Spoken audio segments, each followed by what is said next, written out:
Hey, what's going on, guys? Rome Gaming here. Before we get started, I just wanted to mention some of my socials in the description of the video. If you want to support the channel, please check those out. If you want to support the channel in other ways, please consider just dropping a like or a nice comment somewhere on the video. It really helps the algorithm push our content out there to a broader audience. With that being said, hope you guys enjoy the episode. Hey, what's going on, guys? Rome Gaming here, back with another video. Today's episode, we're going to be taking a look at Restoration Shaman in Mythic Plus. So as I always start out my guides, this is a Mythic Plus guide only, so this will not relate to raiding or to PvP. However, you could probably take some of the things that you hear or learn in this video, and that might transfer over to raiding or PvP, so still might find some useful stuff in here. So let's quickly talk about hero talent. So we have two different trees here. We got the Farseer tree and the Totemic tree. And there's actually two different builds that you can run at the moment in Mythic Plus. So the Farseer tree is going to be focused around Riptide a little bit more, and the Totemic tree is going to be more focused around Chain Heal.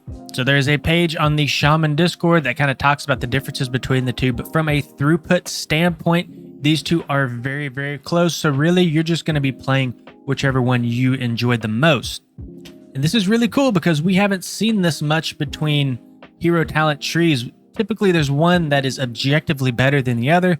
So from a balancing standpoint, I think this is really cool to be able to see both trees kind of competing with each other.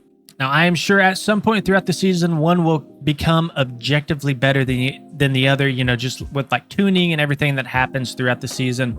So if that does happen, I will try to come back and update the guide for season 1 in our normal pinned comment. However, at the moment, these two are performing very similarly.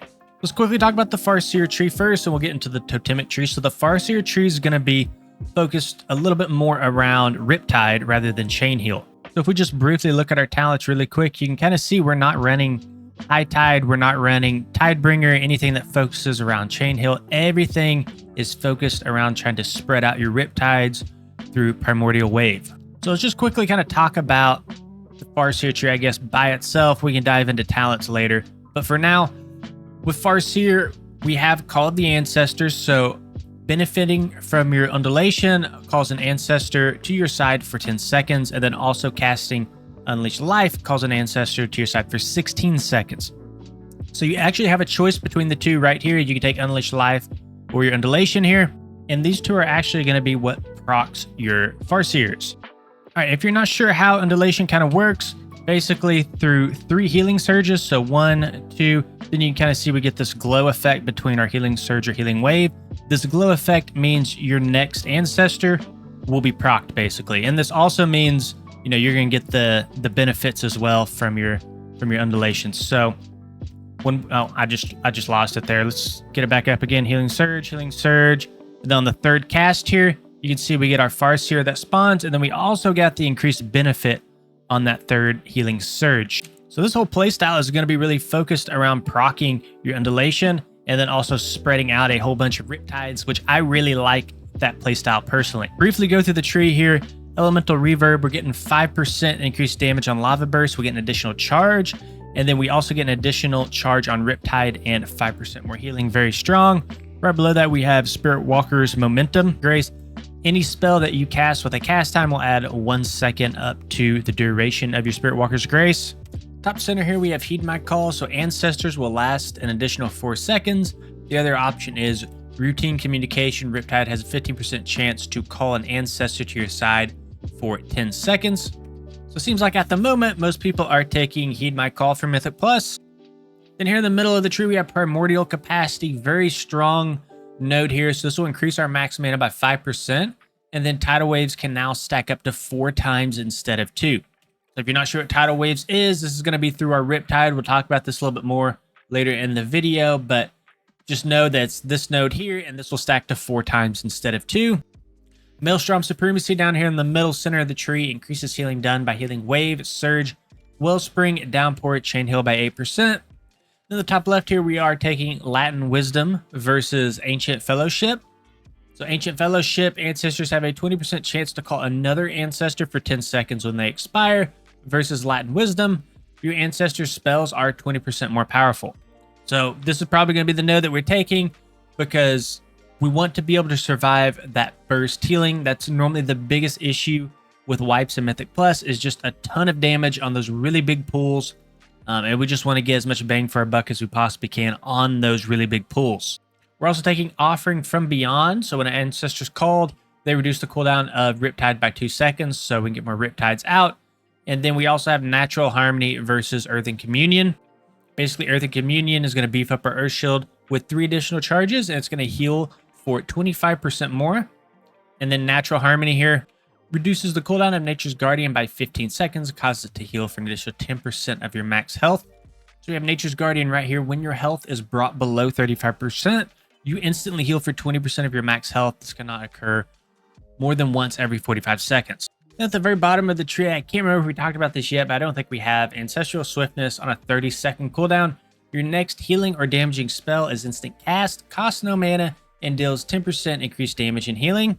Then the bottom, if you know Nature's Swiftness, it is replaced by Ancestral Swiftness and causes Ancestral Swiftness to call an Ancestor by your side for 10 seconds. So when we press this, we will get an Ancestor, and then this will also replace the Nature Swiftness talent. But again, you only get that if you do take Nature Swiftness. Okay, now let's take a look at the Totemic tree. So this is the Mythic Plus sort of chain heal build. And this is going to focus again more on chain heals rather than spreading out Riptides. So you can see in our talents here, we're not taking anything like Primordial Wave. We're also not taking Tidewaters. We're also not taking things like Torrent. And then most of the focus is going to be on like Tidebringer, Ancestral Awakening, as well as our High Tide. So yeah, let's take a look at some of the talents here. So very first talent here is Surging Totem on a 24-second cooldown. So summons a totem at the target location that maintains Healing Rain for 24 seconds, and this heals for 30% more than a normal Healing Rain. So if you notice, this is an instant cast, and this is also in the form of a totem. So if you look at the bottom here, it says replaces Healing Rain. So just drop it on the ground here with the green circle, very similar to how Healing Rain works. And it will also proc our Acid Rain. And yeah, overall, exact same thing as Healing Rain. It's just now in the form of a totem that's now instant cast.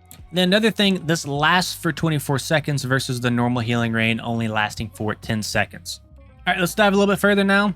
We have Lively Totems here on the right-hand side. So Healing Tide Totem, Healing Stream, Cloudburst, Mana Tide, Spirit Link. Cast a free instant cast chain heal at 100% effectiveness when you summon them. So whenever you drop one of these totems, you get a free chain heal that goes out. So just to show you here, we'll drop our Healing Stream over here, and you can see the chain heal just went out whenever we dropped it. If I need another chain heal, I can just press it again. Right, I got 2 charges of Healing Stream, and a lot of people are utilizing this for those free instant cast chain heals that are very mana effective, or mana efficient, I guess you could say. And then directly below Lively Totems, we have Reactivity, so your Healing Stream totem now heal a second ally at 50% effectiveness, so each tick is healing 2 people, or Cloudburst, if you decide to take that, stores an additional 25% healing. We have Totemic Coordination. Chain heals from your totems are 25% more effective versus Earth Surge.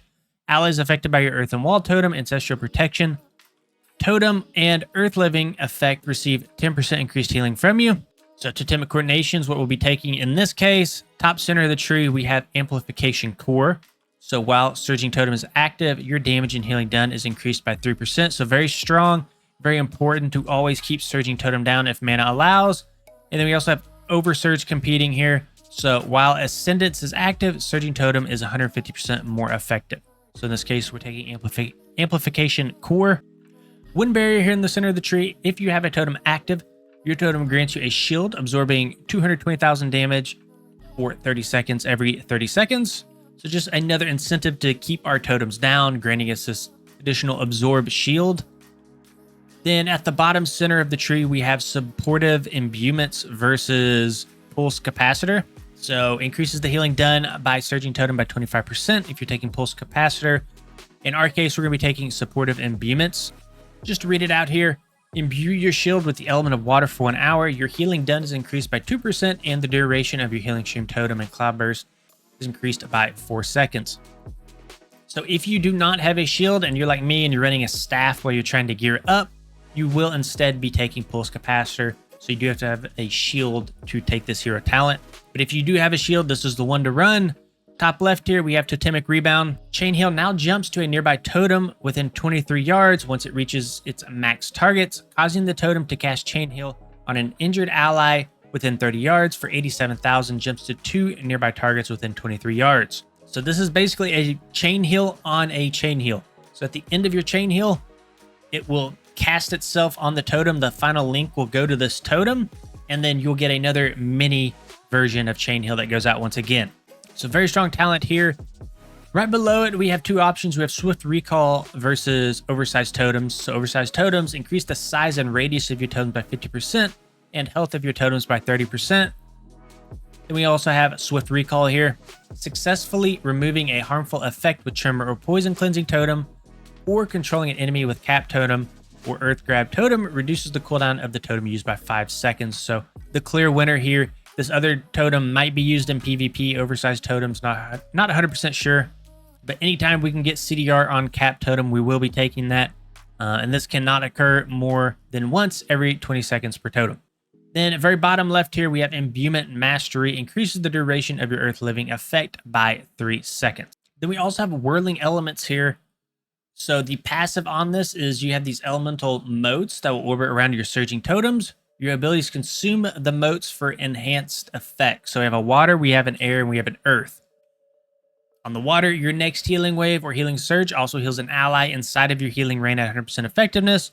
On the air, the cast time of your next healing spell is reduced by 40%. Then on the earth, your next chain heal applies Earth Living at 150% effectiveness to all targets hit. So you can actually consume multiple motes at once. For example, air and earth. So both of those can affect chain heal at once. So just to kind of show you what that looks like, you can see we have all 3 motes that are surrounding the totem. When I cast chain heal, it will consume both the air and the earth, leaving only the water left, because both of these motes here under earth and air both could apply to chain heal. So yeah, that's going to be pretty much it for Totemic. And just the hero talents in general. I think that both excel at different things, kind of depending on your playstyle. I think Totemic is going to play around sort of stacked healing with these chain heals, and then people standing within your surging totem and healing rain, versus something like Farseer that I think could be better for more ranged comps, where people are kind of spread out a little bit more, and you're not able to get everybody to stack in that healing rain for all those additional bonuses. Okay, now let's go ahead and talk about stat priorities. So my stats are all over the place at the moment. This is just green auction house gear, just random stuff that I threw on. So don't let my values dictate, what you decide on for your character. But typically, obviously, the main thing that we're going to be focused on is intellect. We're going to get as much intellect. It is more important than any secondary stat, and this is where most of your raw throughput and healing is going to come from. And typically, you get more intellect the higher eye level A pieces. So almost always want to be prioritizing item level over anything else. Now, that's not always the case, but in most cases, that is true. Then from here, we'll go into Critical Strike as our next priority, Versatility, then Haste, and finally Mastery. So if you go to your tree and you just type in the word critical here, you can see all the different things that synergize with Critical Strike. And then we also have a Whitewater here, which I believe was a Dragonflight tier set bonus that is now in our tree. And your critical heals have a 215% effectiveness instead of the usual 200%. So this means the more Critical Strike that we stack, the more value out of Whitewater that we get. Now, another reason that we are running so much Critical Strike is due to Resurgence. So when you Critical Strike with a heal, you get mana back. And this is always a weird talent when it's early in an expansion, because a lot of healers really lack, just specs in general, lack a lot of secondary stats. So it's hard to get the value that we want from this talent. Resto Druid sees the same thing with haste. They have a lower haste value, and it's hard to get a lot of throughput from their hots ticking. Same thing with Resto Shaman here in Resurgence. So this is kind of my disclaimer here, and this is one of the more important parts of the video, I think. If you are running the Totemic build, you do need to be careful with your chain heals. Your chain heals are one of your most expensive spells. They do high healing, but they also cost a ton of mana. So we will talk more about Resurgence here in a bit. We also have Ancestral Awakening that scales with Critical Strike. So when you heal with your Healing Wave, Healing Surge, or Riptide, you have a 30% chance to summon an Ancestral Spirit to aid you, instantly healing an injured friendly party or raid target within 40 yards for 50% of the amount healed. Critical Strikes increase this chance to 60%.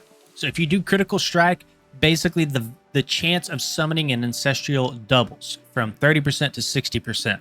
And I don't remember the exact tuning on this, but I know that this spell has been buffed massively from Dragonflight. So, you know, just another incentive to be stacking Critical Strike and getting just some additional passive healing. And then Ancestral Awakening is also a smart heal, so this will prioritize the lowest health party members. Now, versatility is also very strong, and this is a close second to Critical Strike. So Critical Strike, you're going to get more throughput healing your group. You'll probably see bigger healing numbers, but versatility is something that you're going to be stacking as well, because this is going to reduce damage taken. So if you are struggling to stay alive in your Mythic Plus runs, I would recommend to start stacking more and more versatility. You're probably the second most important person to stay alive in your party besides a tank. Then from here, we'll go into Haste third and then Mastery last. So if you're not aware what our Mastery deep healing is, increases healing from your spells by up to X amount based on the current health of your target. Lower health targets are healed for more. So the reason you go for Haste over Mastery is because you're typically not benefiting from Mastery too much unless your health or unless your targets are kind of in the danger zone. So most of the time our party is healed up to full, and most of the time we're not having to rely on our Mastery. So that means 80-90% of the dungeon stacking Mastery, we're getting no value from it at all. So that's why we stack Haste above Mastery. Okay, that's it for secondary stats. Let's go ahead and get into just general spells, talents, rotation. We'll kind of talk about it all together here. So let's first kind of talk about some of the core stuff. So let's just break it down into these 4 spells here. We have Riptide, Healing Surge, Healing Wave, and Chain Heal. So Riptide is very simple. It's very straightforward. Don't overthink it in any way. You just simply put it out on a target and it does a small burst of healing, and it also does a heal over time effect. So regardless of which hero talent tree you do pick, Riptide is something that you're going to want to be utilizing, and you're going to be spreading this out on your party as much as you possibly can. Now, you don't always just want to be using cast of Riptide back to back. Typically what you want to be doing is you want to be kind of syncing it up with your Tidal Waves here. So whenever you cast a Riptide, you get 2 stacks of your Tidal Waves. So this is going to reduce the cast time on our next healing wave or chain heal by 20%, or increase the critical effect chance of your next healing surge by 30%. So I actually swapped back over here to Farseer just to kind of show you guys what this looks like. So you can press Riptide on yourself, and you can see we got 2 stacks of Tidal Waves, but on the Farseer tree, it stacks up to 4 stacks. So you can actually cast Riptide back to back and get 4 stacks of your Tidal Waves. Now, if you're a Totemic, you will use this a little differently. You're not allowed to, well, you can, but you're not really supposed to cast Riptides back to back. Since you can only stack up to 2, you'll be using Tidal Waves, then you're going to be using them on something like back-to-back healing surges, and then you will Riptide again. And that kind of segues me into Healing Surge. So this is sort of a medium mana efficiency spell, and this does a high amount of single target healing. So this actually does about the same amount of healing as your Healing Wave. However, Healing Surge, it does cost a little bit more mana, but an added bonus of that is it is on a 1.5 second cast time, so you can get it out very quickly. I would say Healing Surge is probably your main single target heal that you'll be using in a Mythic Plus environment, and even more so if you are taking the Farseer hero talents. So very strong heal. Highly recommend to keybind this to, you know, one of your main heal buttons. We also have Healing Wave. So Healing Wave, type it out here. Healing Wave is very similar to Healing Surge, but it does have a longer cast time, but on the flip side, it is more mana efficient. So Healing Surge was like 110,000 mana. Healing Wave is only 75,000. So since we are on the topic of both Healing Surge and Healing Wave, let's go ahead and talk about our undulation here. This is a passive effect from our tree, so every 3rd Healing Wave or Healing Surge heals for an additional 50%. And then we also have our Tidal Waves. So we have multiple things going on with both of these spells. Both of them are really good to use depending on your current situation. If it's low healing, the way I think about it is this. If it's low healing, I'm using Healing Wave. If it's a little bit more sporadic and health bars need to be pushed up, I'm kind of focusing a little bit more on Healing Surge. Then we have one more spell I want to talk about here, and this is going to be our Chain Heal. So Chain Heal, we kind of talked about it already, but you cast it and this links up to 4 injured allies, and each heal on the link is reduced by 30% with each jump. So it gets a little bit weaker and weaker each time it makes a heal or a link. Just to show you guys what this looks like, I'll cast it. You see it's kind of bouncing around between these different targets. And it can also bounce back to you as well. So now that we're talking about Chain Heal, this does bring one more talent into the mix, or actually 2, I guess. We have Tidebringer as well as High Tide. So just going into Tidebringer really quick, every 10 seconds, the cast time of your next Chain Heal is reduced by 50%. Jump distance increased by 100%, max of 2 charges. We'll talk about this a little bit later in the video in the weak aura section, but I have a weak aura that tracks my Chain Heal. And this is something that you really want to track so that you can kind of realize your burst window. So when you have 2 stacks of this, you have a ton of burst healing in your pocket through Chain Heal. When you don't have 2 stacks, you're going to have to rely probably a little bit more on something like Healing Surge for that emergency healing, because Chain Heal by itself without these stacks has a really long cast time. So that's kind of the way that I like to think about Tidebringer. And then we also have High Tide here. So every 1 million mana you spend brings in a High Tide, making your next 2 Chain Heals heal for an additional 10% and not reduce with each jump. Okay, so here's our High Tide. It has procced, and there's a little built-in icon whenever this does proc. You can see we got 2 charges of it, and this is just basically a beefed up Chain Heal. So as you can probably tell, there's a lot that you are tracking on Restoration Shaman. You do have Tidebringer stacks, you have High Tide stacks, you have Tidal Waves, and you also have your Undulation here. And the crazy part is we've only talked about 4 spells. We have all this other stuff going on in our bars that we haven't even talked about yet. So that's one of the downsides of playing Restoration Shaman, is it has a bunch of button bloat, and it has a lot of sort of mini games that you're playing around and kind of tracking. So let's quickly just talk about tracking some of this stuff. So we did just talk about Tidebringer, right? We track it through a weak aura. We'll talk about that in the weak aura section. The other weak aura I want to talk about is through Tidal Waves. I have a weak aura, and what it does, if you kind of see my cursor, it's got 2 little water bubbles under it. This will help keep track of your Tidal Wave stacks. And this is very important because you always want to have a Tidal Wave stack up. So you want to be Riptiding, then you want to cast, let's just say, for example, Healing Surge. Now I have no more Tidal Wave stack, so I want to Riptide again. And your general gameplay loop is swapping between Riptides and Healing Waves or Healing Surges or Chain Heals. And then finally, probably the least obvious one is Undulation here. So as you're casting Healing Surges, you probably have noticed this little number down here by your Healing Wave or Healing Surge, and those are tracking stacks of Undulation. And when it glows like this, this means your next Healing Wave or Healing Surge is going to be beefed up. So that right there, what we just kind of talked about, is the core sort of gameplay loop that you're playing around as Resto Shaman. So the next thing I want to talk about is shields. So you have 2 shields, an Earth Shield and a Water Shield, and you can keep these, you want to keep these up on yourself as often as possible. You never want them to drop off. And then if you are taking Elemental Orbit, this also allows you to put an Earth Shield on 1 additional target. So this allows you to have an Earth Shield on yourself and the tank at all times. And this is actually something that you want to track. And if this ever falls off, you want to be warned about that.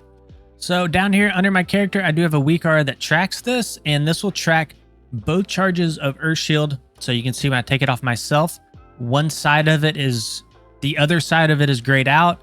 And if I put it back on, you can see the right side is still grayed out. That's because I don't have Earth Shield on my second target. And then we also have a weak aura for Water Shield. So let me take it off. And basically you will get an icon right next to Earth Shield. And this is just going to tell you, hey, you're out of Water Shield charges. Go ahead and refresh it. So when we do refresh it, you can see the icon goes away and we got our 9 stacks back. And, I guess I should probably even just talk about briefly what Water Shield even is if you're not familiar with these shields. So Water Shield is going to be a shield that you put up on yourself, and every time you are hit with a physical attack, a charge is consumed and you get 2% of your mana back. And then also, while the shield is up and it's holding, you will get 2,000 mana per 5 seconds. So very important to always have this shield up on yourself. this is something you do want to track. And then we also have Earth Shield here that also works on a charge-based system. While the Earth Shield is up on a target, they actually get 20% increased healing on them. And then whenever a charge is consumed, so whenever they take damage, they're healed for 41,000. So very important to keep track of this as well. And then in terms of the weak Rs, again, we'll talk about that more in the weak Rs section. Next thing we'll talk about is Healing Rain. So this is going to be in a Mythic Plus environment, one of your main sources of damage and healing as well, even more so if you are running the Totemic tree. Again, if you watch the Hero Talents section, if you are running the Totemic tree, this is replaced by Surging Totem. So this is going to be basically a beefed up Healing Rain. It lasts longer, it heals for more. The damage will be the same because this is actually coming from a talent called Acid Rain. So while your healing surge is on the ground, any enemy standing within this is going to be taking damage through Acid Rain, and then your allies are going to get healed while standing in it. So it's something that you want to keep basically down at all times. And then we also have a Downpour. So Downpour has been reworked from Dragonflight, and anytime you cast a Healing Rain, you can now activate Downpour. So the way this works is Healing Rain goes out, and if you look at my Healing Rain button here, it has now changed to Downpour, and this does a burst of healing to any allies standing within your Healing Rain.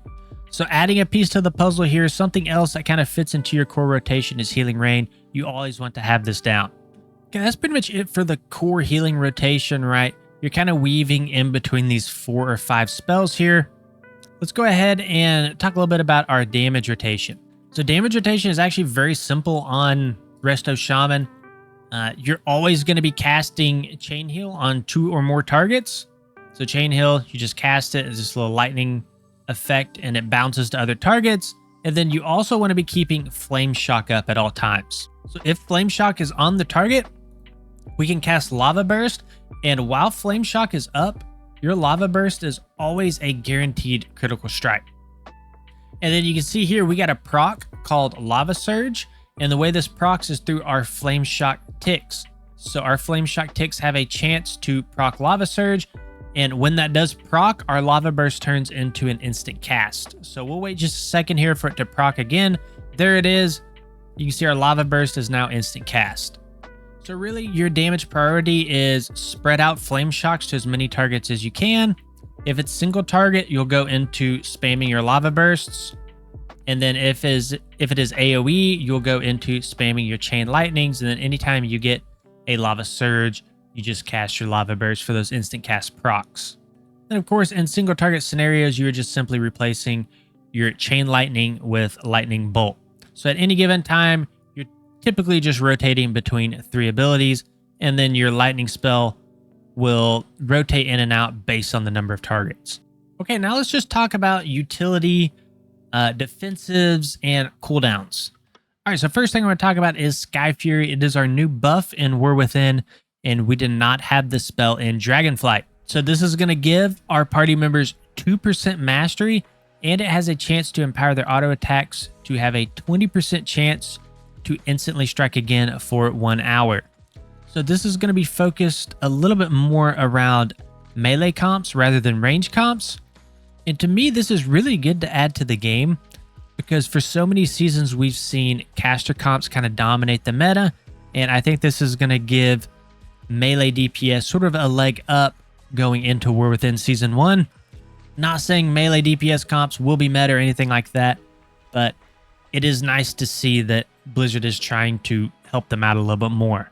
And we're just going to kind of shotgun off, between utility, cooldown, just kind of rotate between them all because there's so much to talk about the rest of Shaman.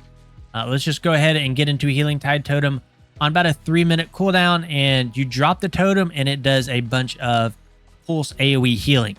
We also have Ancestral Guidance here on a 2-minute cooldown, so for the next 10 seconds, 10% of your healing done and 25% of your damage done is converted to healing on up to 3 nearby injured party or raid members, up to 700,000 healing to each target per second. So basically, you press this button and you can heal through your damage, or you can just do additional healing through your healing.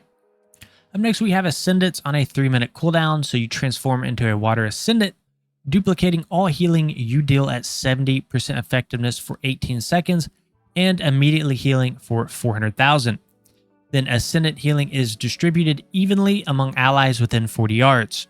So long story short, with this talent, is you press it, you turn into sort of like a water elemental / ascendant. You do a bunch of burst healing, and then basically all your spells do 70% more healing. Now, we do have a talent that synergizes with this, I do want to talk about, called Deeply Rooted Elements. So casting Riptide has a 7% chance to activate Ascendance for 6 seconds. So as you are casting those Riptides, you do have a chance to proc this. And I do believe that both talent loadouts are taking this talent. Up next, we have Spirit Link Totem on about a 3-minute cooldown, and the way this works is it evenly distributes all the health among the targets that are standing within the link. So if you have a target at, let's say, 1% health and another target at 99% health, and you drop the link on them, they'll both be sitting at about 50% health, because they'll take the health from the higher target and transfer it to the lower target. This is going to be your main healing cooldown, probably your biggest emergency button. And while Spirit Link is down and you're casting heals, I don't want to say it's impossible to die while Spirit Link is down, but it's as close to as impossible as it gets in the game for your entire party. Up next, we have Healing Stream Totem on a 24-second recharge. You get a couple charges of this due to talents, and we'll just kind of look at them here. So you actually have a choice, depending on what tree you go and all that, you have a choice between Living Stream and you have a choice between Cloudburst. So if you want to take Cloudburst, this means Cloudburst will replace your Healing Stream Totem, and your Healing Stream Totem is this node up here. So we have multiple nodes of Healing Stream Totem. It's actually twice. So we have it one in the Resto tree, and we have one in the Shaman tree. So if you're taking both, you get 2 charges basically. And then down here in the bottom right, going back to Living Stream versus Cloudburst, if you take Living Stream, you get 100% additional healing from your Healing Stream Totem. And then if you're taking Cloudburst, you will be replacing your Healing Stream Totem. And Cloudburst, the way it works is it basically absorbs all the healing that you do, and then you can reactivate the Cloudburst to redistribute or burst all that healing back out on your party. So Cloudburst is a little bit hard to play around. I would say it's hard to play around, but it's harder to play around than Healing Stream. Healing Stream is you drop it and you forget it. But Cloudburst can go off at bad times, and you can waste all the healing from the totem if you accidentally top up your group before the Cloudburst goes off. So actually with the Totemic tree, I've been seeing more people run with Healing Stream rather than Cloudburst, which I personally like. I don't like to play around Cloudburst. It's just something else that I have to track, something else that I have to worry about. So I personally recommend to run Healing Stream over Cloudburst. So again, if you are running Healing Stream, it's just quite simply, you just drop it and it does passive healing. And then if you are running the Totemic tree through Lively Totems, this will cast a chain heal. So since we just talked a little bit about Totemic, let's go ahead and talk about Farseer. So if you are running the Farseer tree with the Riptide talents, you will be running a spell here called Primordial Wave on a 30-second cooldown, and this will actually apply a Riptide to a target. Now, not only that, your next healing wave will also hit all targets affected by Riptide for 40% of its normal healing. So just to show you guys what this looks like here, I have a target here. I'm going to put Primordial Wave on him. It put Riptide on him for us. And then I'm going to cast a Healing Wave on myself. And you can see it also healed him as well. So the way to play around this is to spread out your Riptides onto as many targets as you can. Then press Primordial Wave. Of course, it'll throw another Riptide out, and then press Healing Wave, and then all those targets that have Riptide on them will get healed with a big healing wave. Now, there is a little trick to this as well for increased healing, is you can actually pair this up with your Undulation here. So what we can do is cast a Healing Surge. So our Undulation is up. So when that comes up, we can now put a Primordial Wave on our target over here and then cast Healing Wave. And then now he got that increased effectiveness from Undulation. So that target actually got healed for 50% more due to our Undulation, and that can be copied across your entire group for that increased healing. So you always want to try to pair your Primordial Wave up with your Undulation procs. We also have Astral Shift here. This is going to be a personal cooldown. This is your strongest defensive that you have 1.5 minute cooldown, and when you press it, you take 40% less damage. So try to pair this up with a mechanic. We're also taking Stone Bulwark Totem, and this is just a totem that you put on the ground, and you will get a shield for 1.6 million damage. And then you also get an additional shield that kind of pulses every 5 seconds. It's a much smaller shield, but you know, every little bit does help. We also have our Earthbind Totem on a 24-second cooldown. This is going to be really useful. Let's just say, for example, on first boss on Necrotic Wake, those little worms that come out, you can slow them with your Earthbind Totem. Also, just good in general to have this down as much as you can. We also have our Capacitor Totem on about a 1-minute cooldown. And the way this works is you drop it on the ground and it stuns all targets in its radius. And then through static charge, each target that Cap Totem does hit, it will reduce the cooldown on your next Capacitor Totem by a maximum of 20 seconds. Then, of course, can't go through the utility section without talking about Bloodlust. This is going to be on a 5-minute cooldown, but it does put a 10-minute effect on your entire party. So you can't use this again until that buff is, or until that debuff is gone. So make sure that you are coordinating this with your party on when to use this. But as it reads here, increases your haste by 30%. So this is probably one of the strongest spells in the game. And typically you're going to be just using this on bosses. In terms of our interrupt, we do have Wind Shear, which is the lowest cooldown interrupt in the game. Sitting at a 12-second cooldown, this is something you want to be trying to press as much as you can to interrupt mobs in your dungeon. Then we also have our Earth Elemental here on a 5-minute cooldown, so you can summon this pretty much on big pools. And while this elemental is active, our health is going to be increased by 15%. Another useful talent that we have here is our Thunderstorm down here in the middle of our Shaman tree.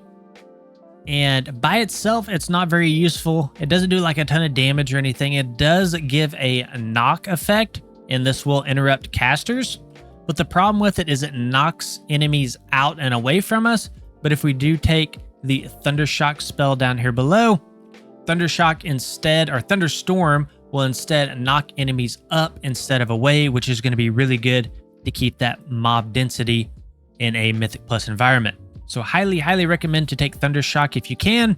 We also have Totemic Recall here that will reset the cooldown of most of your recently used totems with a base cooldown shorter than 3 minutes. So this will only work on certain totems. We do also have Windrush Totem, and you can actually pick up Windrush Totem if you want. We do have some flex talents, right? Like Static Charge, you could drop Refreshing Waters. You could also drop like Call of the Elements, for example, and pick up Windrush Totem if that's something that you do want to run. But long story short, the way it works is you drop the totem down and it will give you and your party a burst of speed and increase your movement speed by 40%. We also have Earthen Wall Totem, about a 1-minute cooldown. You drop it on the ground, and this is going to reduce damage done by the enemy target by 15,000 for each attack. So really good to be rotating that in on cooldown as well. Then we also have Spirit Walker's Grace here on a 1.5-minute cooldown. And basically what this will allow you to do is press it and you can kind of run around and cast spells as you move. So going to be really nice during, especially like boss fights where you have to dodge mechanics. You can just kind of drop this and, run around and cast spells. So really nice. Then if you are running Farseer, we do have Spirit Walker's Momentum here. So any spells with a cast time will increase the duration of Spirit Walker's Grace on us by 1 second up to a max of 4. And then we actually did have our Gust of Wind move from the bottom right-hand side of the tree kind of here to the top middle, which is really nice. I think Gust of Wind was kind of broken in Dragonflight. I think it's really good now as well because we have our Ghost form, and you can just kind of Ghost form and then Gust of Wind, and you can get out of pretty much any mechanic that you could think of. And then the fact that it's on a 20-second cooldown is just an added bonus. Then we also have Reincarnation. So typically you can only use this once in a Mythic Plus dungeon, so you want to be very careful with it. But this allows you to resurrect yourself, basically like a personal battle res. So very strong ability. Just make sure you're being very careful with it and you're kind of using this at a good time. Then last thing I'm going to talk about here is going to be Earth Living Weapons. So if you are running the Totemic tree along with the Chain Hill talents, basically you'll have two things going on. So you can put Tidecaller's Guard on your shield, and then you can put Earth Living Weapon on your weapon. So you kind of have two different imbuements going on at the same time. And this is really strong when you're running a chain heal build, because your chain heal has a 20% chance to trigger Earth Living Weapon on the target. And when you're running, chain heal already hits 3 or 4 targets. Then when you're running Totemic Rebound, you get an additional bounces on top of that. So with each chain heal, you're getting like 7 or 8 chances to proc Earth Living Weapon. So I probably should have talked about this more in the hero talent section, but we're just going to kind of leave it in the utility section for now. Call it good. Okay, let's move on to macros and weak auras now. Sorry, that was so much to talk about with Resto Shaman. They just have so many different abilities, cooldowns, defensives. So to cover everything, I have no clue how long that was, but it felt like half an hour to me.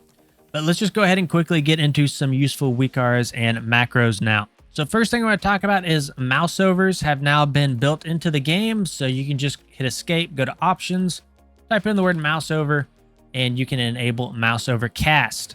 So if you're not familiar with what that mouse over is, basically it's a way to cast your spells without having to click on a target. So this is going to be very useful because this takes clicks out of our rotation.